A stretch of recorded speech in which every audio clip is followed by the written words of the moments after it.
All right, welcome back. We're going to continue with part 2 of climate change, and I will share a screen starting now. And again, I've kind of integrated some of the information from the last 3 IPCC, Intergovernmental Panel on Climate Change reports, and I just kind of cherry picked in a way that I think best sort of transmits the information.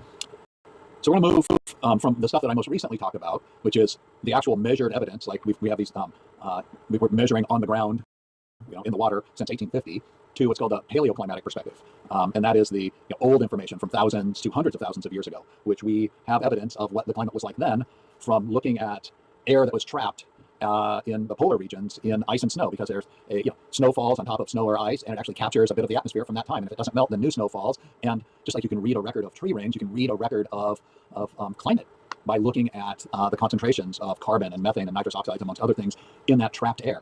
So that's how we can, with that, and with our understanding of the relationship between these greenhouse gases and temperature, we can get reasonable estimates. So here, paleoclimatic information supports the interpretation that the warmth in the past half century is unusual. The last time polar regions were significantly warmer than now was about 125,000 years ago. So essentially unprecedented in many human lifetimes. Right? Remember, agriculture was invented 14,000 years ago. So here we're going to take a time slice. Again, let's look at these very carefully from 10,000 years before present to about now. And we're going to look at, over that 10,000 year time slice, the concentrations of carbon dioxide, methane, carbon dioxide in parts per million, ppm, methane in parts per billion, and nitrous oxide in parts per billion. We can see that carbon dioxide, we'll start here, not a whole lot of variation, somewhere around this might be 275, so 260, 265 right in here, and it increased a bit between maybe 260 and 275 over a 10,000 year time frame. And then, whoosh, just recently, right, here's a snapshot of 1750 to 2005. And quite honestly, if we were to put 2021 up here, we'd be above the limit of the x-axis. This would be 400, but we're above 400, and I'll show you that in a bit. So what I showed you before was, since 1850, there's been variation, and then it's really shot up. But if we take a longer time slice, in the most recent 100 years, there's been a significant increase. In the most recent 50 years, there's been a more significant increase, and all of the hottest years on record are almost all within your lifetime. Certainly all of them are within my lifetime. But how unusual is this in a really long time slice, like 10,000 years? It is off the charts unusual. It's never happened in the last 10,000 years. So we had this much carbon, or methane, right around 750 parts per million. How about 1,750 now? 260 parts per million of nitrous oxides, now well over 325. All of these indicators are showing massive and rapid increases. So it's possible that if we would have looked at a longer time slice, like, oh, this has happened multiple times, it's not really us, this is a normal cycle. If it is, it's a cycle that's longer than 10,000 years. I will be back with you in a moment. Clean the glasses. All right. Now, 10,000 years is child's play. What if we go back 650,000 years before present? Let's look at carbon dioxide from 100. Let's go back here. Carbon dioxide, right around 260 up to 275 parts per million in the last 10,000 years.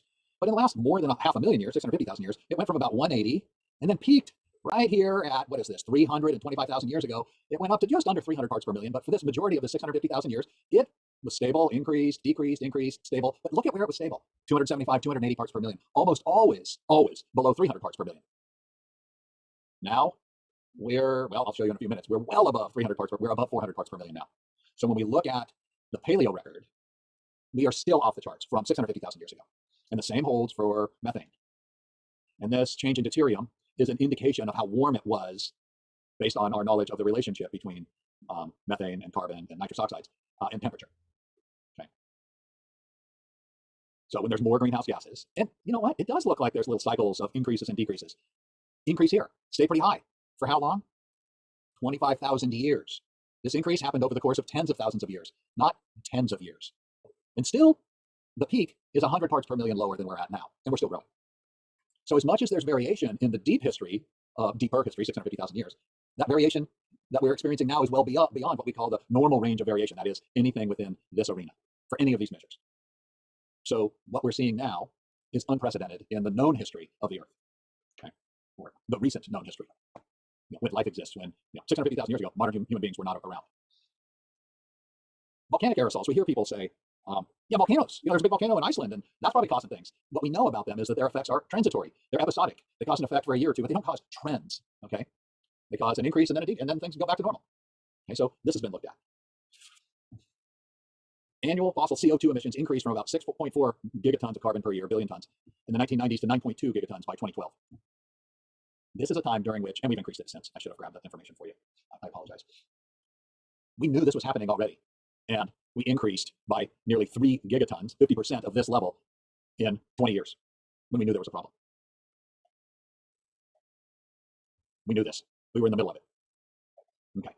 So here's data that come all the way up to this month from Mauna Loa in Hawaii, super high elevation, super remote, and it's one of the better places from which to sample air quality and look at carbon dioxide concentrations because it's not subject to day-to-day variation due to, for instance, if we did this in Los Angeles, we could see variation due to what time of the day it was. During rush hour, we'd see carbon concentrations being much higher. Mauna Loa, that's not an issue. Hawaii is so remote and so far away from large population centers that it's not subjected to that, not to mention that it's high elevation. So here, I'm going to go back a few slides here. Remember this. 10,000 years ago, we were about 260 to 275 parts per million, and things have been growing since then.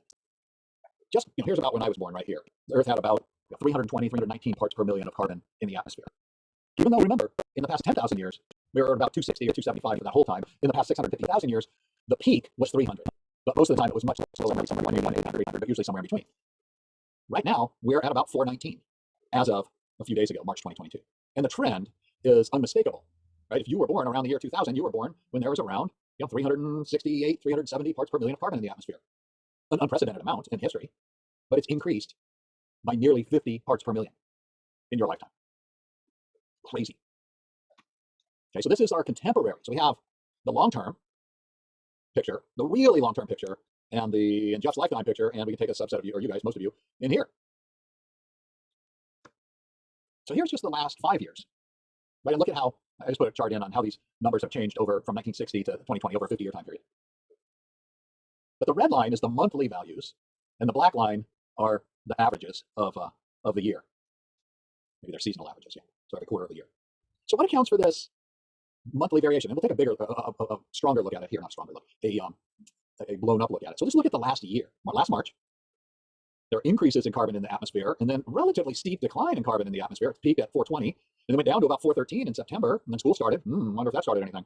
And then we're right here, right, slightly above where we were last March. Why is there this within year variation?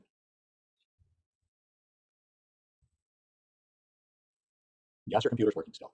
Well, the answer is there's a slight time lag, but remember, in the northern hemisphere, right, Hawaii is still in the northern hemisphere, we start to really get into summer and a whole bunch of photosynthesis. It's starting around April, and it really increases through the summer. And all of these plants are sequestering carbon. They're taking it out of the atmosphere and putting it in their own tissues. And then sequestration slows down and even relatively stops in the wintertime. And then our emissions keep going out there, and the carbon concentrations we're emitting way more than is being sequestered by plants. So we see this annual variation with the peaks each subsequent year getting greater and greater. And then you can see this peak every 10 years getting way greater. Okay. So there is year-to-year variation, although the trend is always up, but there's month-to-month variation too. So I want to give you a toolbox with which you can use the tools to inform yourself, but also be ready to deal with some of the arguments that are out there on climate change. People will sometimes say, yeah, okay, we're having an effect, but it's mostly other things. It's mostly variation in solar radiation or volcanoes or whatever, other non-anthropogenic, non-human caused drivers. So let's take a look at that here. Again, the same thing is not happening everywhere. Right? Surface temperatures, a lot warmer here in northern Canada, right? Cooler here in the middle of the ocean, warmer here in Central Asia. On the surface, in the troposphere, of higher global ocean temperatures. Okay, so this, I'm going to show 3 figures that look very much like this. There's going to be 2 line graphs on each of the figures, A and B here. And the top one here, it's called all forcing. The black line is what has been observed in terms of the temperature anomaly. And again, it's from, remember that anomaly between 1961 and 1990. What has the trend been? And then they've got these various volcanoes that have happened since then. Okay.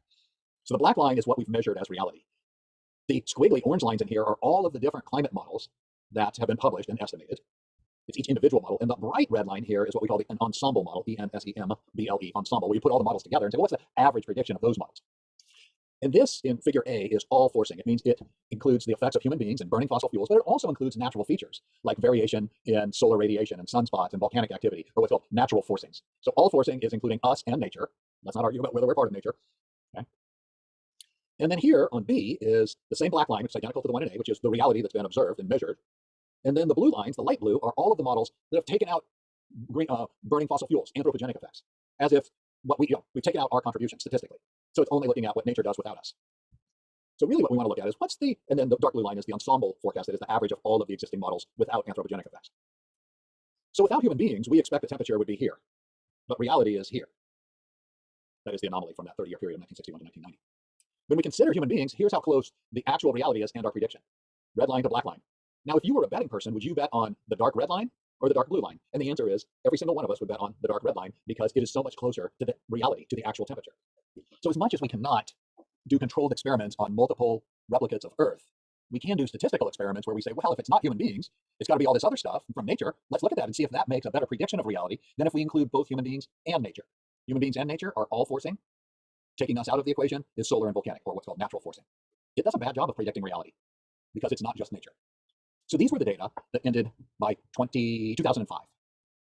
But what we find is that our models become more sophisticated, our predictions get better as we get more data, as our modeling gets better over time. So what's happened since 2005? So here is the next report that ended in 2013 with all forcings, nature and humanity, the black line being the observed, and then these are different models. There's two, the red line was another observed from another set of observations. And then here's the one we looked at before, down here, of nature only, right there. And here's what the predictions are, or I'm sorry, here's the prediction and here's reality up here. So when we move from 2005 to 2013, we're almost exactly predicting reality when we consider both anthropogenic human being and natural forcing, and we're getting further and further from reality when we don't consider human beings and we only consider natural forcings. What about the 2021 data? There we go. Black is observed. This other line right here is human, simulated human and natural, all forcings, and here's natural, that is without human beings. In other words, this black line keeps growing. That is what we've observed. It keeps getting warmer and warmer. And our model is getting closer and closer to that over time. And because we're including both what people produce and nature, here only nature. So over these three time periods of 2005 to 2013 to 2021, when these models and the data were produced, the models have become more accurate at predicting reality. And the contention that climate change does not have to do with humanity and is all due to natural variation is has less and less support. In fact, it has essentially no support. Okay, it's more of a belief system than an evidence system. Here's the belief, here's the reality. Okay, so what's the future hold? And I don't know. Nobody knows for sure because there's uncertainty in terms of what we're going to do. Is it possible that in 5 years the United States will have some sort of transformative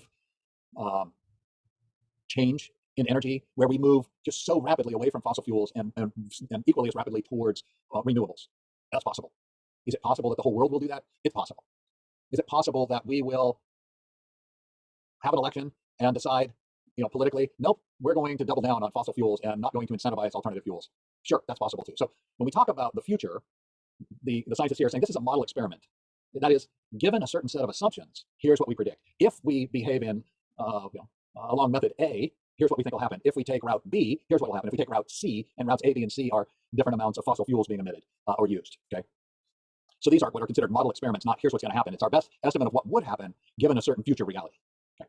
It's just like, you might say, well, I want to estimate how much Jeff is going to weigh in 10 years. Well, given what? Given that I don't, or maybe in the next 10 years, I eat very unhealthy and I don't do any exercise. Would you have a different estimate then than if I tell you I'm going to walk 5 miles a day and eat 2,000 calories a day? Okay, or I'm going to walk 5 miles a day and eat 1,000 calories a day. Right? In that latter one, I'm losing weight. In the middle one, I'm probably steady. In the former, where I have a sedentary life and eat poorly, I'm probably gaining weight. Right? So you can make predictions given assumptions about my caloric intake and my level of activity. Okay, so that's what we're talking about here. So we expect a fair amount of warming in the near term. Now, one of the things, I'm not going to stay here, that has come up recently that has somewhat debunked some of the older information is that we used to think that the next 30 or 40 years were kind of locked in. That is, no matter what we do now, the same thing's going to happen for the next 3 or 4 decades. That there's a serious time lag between when we take our foot off the accelerator and when we see a response by the climate system. But it turns out that now the best estimates are that it's only a 3, 4, 5 year time lag and not a multi-decadal time lag. And that's really good news. It's really good news because politically and just behaviorally, I think human beings are much more prone to, all right, we're going to give up fossil fuels, and then 3 or 4 years later we see the positive effect of that, as opposed to 30 or 40 years later. Okay. So here we're just looking at some graphs where these RCP 2.6 and 8.5 are different emission scenarios. So here's what we've been doing, and then what are we going to do? Well, we can get 4 degrees of temperature change if we just keep increasing greenhouse gases, or we can stabilize if we moderate our rate of increase and then stabilize our greenhouse gases. Okay, so these are possible paths, and it could actually be lower than this or greater than this, depending on what we do. Right. So these lines, this red line and this blue line, are contingent upon emissions of greenhouse gases. Let's take a look at some nearer term and longer term projections of how much heat will be, how much hotter it will be in the future under a low emission scenario, B1, intermediate greenhouse gas emission scenario, A1B, and A2, a high emission scenario by 2030 and by the end of the century. Again, for the 5th or 6th time, the same thing doesn't happen everywhere. Much warmer on higher latitudes. This is much more palatable, I'm sure, to you and I. projection patterns of precipitation changes. Okay. Some places wetter, these cooler colors. Some places drier. Okay, these are two different climate models here, DJF and JJA. You can read. All right. What do we think will happen if the world gets warmer? And it probably will, at least in the short term. Snow cover is going to contract. We're likely to thin out permafrost. Permafrost is the permanently frozen ground in the Arctic and Antarctic, mostly the Arctic. Sea ice is projected to shrink and maybe even disappear in the Arctic, which is good for shipping, but bad for a lot of ecosystems and bad for reflecting the sun's light off of the white snow on the sea ice. We're likely to see more hot extremes, heat waves, and heavy precipitation events. Not the sort of deep soaking precipitation events, but the type where there's massive flooding. We're likely to see more hurricanes, tropical cyclones. We're already seeing these things. We could modify these massive ocean currents, which would have, I don't want to say catastrophic, because in some places they might have good effects for people or ecosystems, but in many places they will have catastrophic and major effects. Warming and sea level rise, if we keep up on our current, could continue for centuries due to the timescales associated with feedbacks. If we add a lot more carbon to the atmosphere, temperature in excess of 1.9 to 4.5 degrees could melt the Greenland ice sheets, and the sea level rise could increase by, if that were to happen, 7 meters. 7 meters, like 22 feet, right? Not centimeters, meters. Okay. Is this going to happen? I don't know. It depends on what we do. Right? We're in the driver's seat. We have our hand on the steering wheel. We have a foot on the accelerator, and we have a brake. So we could take our foot off the gas, and we could hit the brake and begin decelerating our use of fossil fuels. Okay. Limiting climate change will require substantial and sustained reductions in greenhouse gases. So we don't know, right? These are all projections. I don't want to spend much time there. Sea level rise and temperature. Again, these are different emission scenarios. What's it actually going to be? We don't know. If we have low emissions, sea level won't raise as much. If we have high emissions, and this is just by the end of this next century, I mean, we could exceed this, or we could exceed this and go lower. So these are from the more recent report. Came out a few months ago. And they go to, there's two involved. This one and this one. This graph is the visual change in the past 100 years or so. This now is simulated on what happens in the past 100 years. And the reason I think it's similar to this is because some actually will say it's not a model. I mean, the models are wrong, but some of them are not wrong, and some of them are wrong. But if we can compare this, reality is they're pretty close. And I showed you the projections of the models versus reality when we have which is only natural. The models really darn good. Perfect. Really good. Yes. So here's what we think will happen if we have 1.5 degrees Celsius increase in temperature relative to what was the average between 1850 and 1900. Right? Hotter in the northern latitudes and less so near the equator. Here's 0.5 degree more. And here is 4 degrees, right? So here's 1.5 degrees increase from 1850 to 1900, 2 degree increase, or 4 degree increase. And we look at the distribution of extremely warmer, these colors here. There's none of those here if it's 1.5 degrees. It's all over the place if there's 4 degrees, right? So even what we think of as relatively moderate changes, right? There's only 2.5 degrees difference between here and here. But the consequences can be really large. And notice that the big temperature increases are over land and not over the ocean. All right. This is with regard to precipitation, average precipitation between 1850 and 1900 and how we think it existed, and then places that will get wetter and drier over time with 1.5 degrees of warming, 2 degrees of warming, and 4 degrees of warming. 40% wetter in some places, 40% drier in some places, right? Here in northern Africa and the Sahara getting much wetter, okay? But big changes is the thing, right? Very little in these moderate colors, like plus or minus 10% if we get 4 degrees change. Much more extreme conditions. And then these, I thought, were a really interesting addition to the 6th report. So just listen to me before you look at this, if you would. We've all heard of the 100-year rainfall event. This is the once-in-a-century storm, the once in 10 years, the once in 50 years. And here, they've put some effort into saying, well, here's how frequently a once-in-10-year event, historically, a once-in-10-year event, guess how often it happened? Once every 10 years. And here we're looking at hot temperature extremes. So you're like, oh, every 10 years, you got a once-in-a-decade event. With 1 degree of average temperature change, what used to be once every 10 years happens 2.8 times every 10 years. With 1.5 degrees of temperature increase, it happens 4 times in 10 years. With 2 degrees, it happens 5.6 times, and with 4 degrees, it happens almost every year, 9.4 times. What about 50-year events? Well, historically, a 50-year event happened every 50 years. With 1 degree of warming, where we're at now, it happens almost 5 times every 50 years. Almost 14 times every 50 years with 2 degrees of warming, and almost 4 out of every 5 years, 39.2 times out of every 50 years with 4 degrees of warming. Okay? It's just what happens. Extreme events aren't so extreme when the mean shifts and the whole distribution shifts. The mean shifts by 4, but the extremes also shift. What about heavy precipitation events? Historically, a 1 in 10-year event happened once every 10 years. With a degree of change, it happens 1.3 times every 10 years. With 4 degrees of change, it happens 2.7 times every 4 years. Okay, so we're talking about flooding events. And then lastly, we're going to look at some NASA. Let's see here. Oh, just a second. There we go. We're going to look at what's the climate time machine from NASA. Let's see. And you guys can find this here, climate.nasa.gov/interactive/climate. Anyway, you can find that. So let's take a look at sea ice, and we're going to look at it from 1979 to 2021. So here was the extent of sea ice in 1979. So I was 15 then. And we'll just slide it across. Started teaching in 1993. Right, it grew a little bit in 1997, but let's just look at the trend. Okay, that's where it was. This is where it is. Let's look at sea level. If we get 1 meter, don't buy land in New Orleans. If we get 2 meters of sea level rise, 3 meters, check that out in southern Florida. 4 meters. Florida is substantially decreasing. What about other parts of the world? Southeast Asia. How many people live in these places that will be uninhabitable? Amsterdam. And the Amazon Delta, I'm going to look at as well. And look what happens with 1 meter. We're almost locked into this. I'll be surprised if we come in under 1 meter of sea level rise in the next 100 years. All right, let's look at carbon dioxide concentrations from only a 14-year period in the troposphere, okay? So above the Earth, so 1.9 to 8 miles up. This is monthly, obviously. What do you think? Remember we looked at that Mauna Loa data from 1960 to now. Right, this is only 2002 to 5 years before now, 6 years before now. Right, big change. And then temperature, 1884 to now. Yeah, you know what you're going to see, but you're going to see it anyhow. These are nice visuals. They're not nice like they make you feel good, but they're easier to see what's going on.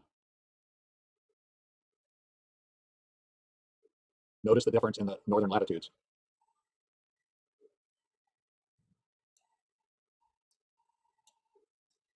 Maybe 1.2 billion people alive then, 1884. You know, Model T, Henry Ford develops an internal combustion engine and starts an assembly line. I don't know if Ford developed the internal combustion engine, so don't send me a mean tweet. Not that I'm on Twitter. World War I happens. 1930, we get about 2 billion people on the planet alive at the same time. Great Depression's happening. World War II starts here, ends. Post-war housing boom, population explodes. 3 billion people in 1960. 4 billion in 1975. Almost everybody in the developed world has a car. Multiple cars in the United States. Whoops. 5 billion people in 1987. 6 billion in 1999. 7 billion in 2011. And what are we at? 7.7, 7.8 billion now. Is our future a continuation of this trajectory, or as we move forward, can we see things doing this? Can we see the CO2 concentrations and the temperature, essentially moving backward? Is that possible? It is possible. It depends on our collective behavior, though. I recognize that this is a downer and sort of really grounding, and it should be. It's heavy. The exciting news is that we have something to do. We can change this. We can decide whether the trajectory keeps getting redder and redder, or starts looking like this, right? In 2050, could this graph look like this? Sure, it's possible. All right, you all. I look forward to seeing you again. Take care.